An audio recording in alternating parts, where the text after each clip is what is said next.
How to download and install WhatsApp on Windows 11. Hi everyone, this is Kate and welcome back to another video. And on today's video, we will learn how we can download and install WhatsApp in Windows 11.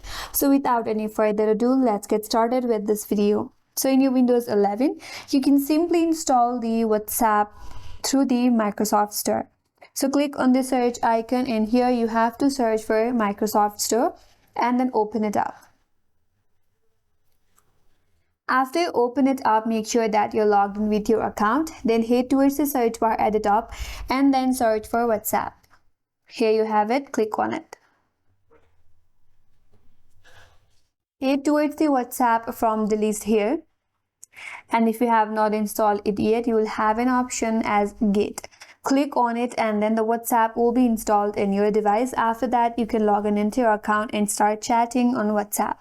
And that's all for today's video. Hope this video was helpful, and if you are new to our channel, consider subscribing. Thank you for watching and stay tuned for more videos.